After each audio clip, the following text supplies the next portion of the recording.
Are we done with him? Serves 2 terms, he's out. Here's his boy, Van Buren. I'm going to take a break when I get up to the Civil War. Van Buren, what did he do? Nothing. He had to deal with the ramifications of Jackson's Act, which essentially was the Panic of 1837. And it was tough times. Van Buren runs for re-election in 1840 against this guy.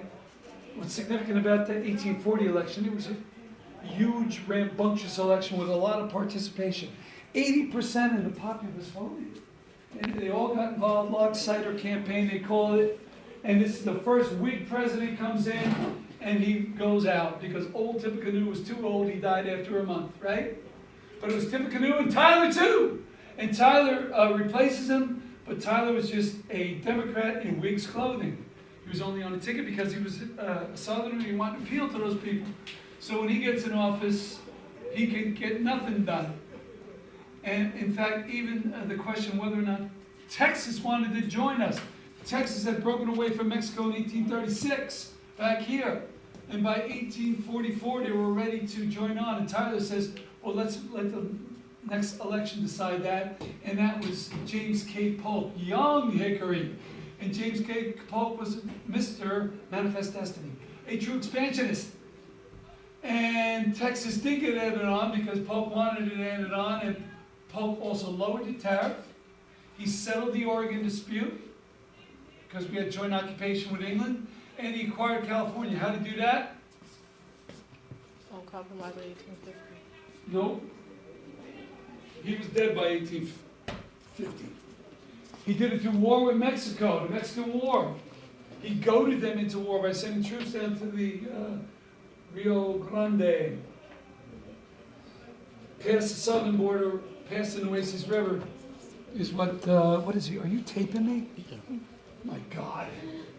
Anyway, yeah. He sent troops down there, and that goaded them into war.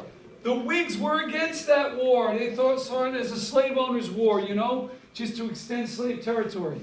They were called conscience Whigs. Some of them included a young congressman from Illinois by the name of Abraham Lincoln, yes, who said, on one spot did this war begin. But nonetheless, we won the war, we got the land, it was a great gain, the Mexican cession, but problems came with it. Because right at the end of the war, a representative from Pennsylvania by the name of David Wilmot says, I resolved that there should be no slavery in these new territories. And that opens that whole can of worms. Because a lot of Southerners did fight in that war, and they did want to bring their slaves right through to New Mexico and Arizona and all these places. So that's going to be the next problem. Okay, old Rough and Ready, a hero of the Mexican War, hero of Buena Vista, becomes president. Zachary Taylor, he dies in office. Millard Fillmore takes his place. A series of Whig presidents here, Willard Fillmore presided over the Compromise of 1850. That's because gold was discovered in California in 1849, right after we got California. Everybody runs out to California. They want to come in as a free state. Again, that problem arises. The compromise, okay, California can come in free, but we're going to institute a fugitive slave law. Where any laws that slaves that escape to the north, now it's the responsibility of any citizen to capture that slave and send him back to the south. And Northerners said, I'm not going to do that. Prior to this, abolitionists were seen as kind of like fringe groups, radicals.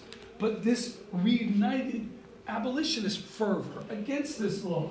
So it kind of worked against the South, that fugitive slave law. And again, opened up the can of worms. And that's what's going to happen in the 1850s. It's going to be event after event after event that leads the North and South to split apart. Oh my goodness. Okay, Franklin Pierce gets elected a Democrat from New Hampshire in 1852. He's pretty much a tool of the South. This poor guy, his son died before he got inaugurated. He was a drunk. There was a pallor over the White House. One of the worst presidents we ever had, followed by another bad one, Buchanan. And he presides over during the Kansas-Nebraska Act, where it's almost like a mini Civil War, where a new senator from Illinois by the name of Stephen Douglas said people should decide for themselves. And this gets voted in Kansas and Nebraska. Douglas does this because he wants to get a railroad terminus in Chicago for a transcontinental railroad. And he's trying to populate those states. And he does, but he populates them with people that are fighting each other to try to determine the outcome of slavery. That's called Bleeding Kansas. You remember that? John Brown goes nuts there. He and his sons kill all these slavery people, slaughter them, cut them up with knives. Lord have mercy.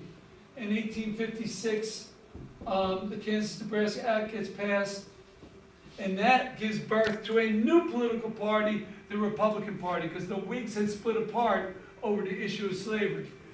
A Republican, if you were a Whig in the past, you kind of became a Republican. Republicans had Fremont run in 1856. He lost to Buchanan.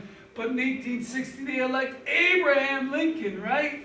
And the South says, we had enough of this. We are out. You know? They had one little win before that, the Dred Scott decision. But Douglas said in the Lincoln-Douglas debates, well, people can still vote for themselves, have popular sovereignty. And the South said, we can't get anything in this country. We're out once he was elected.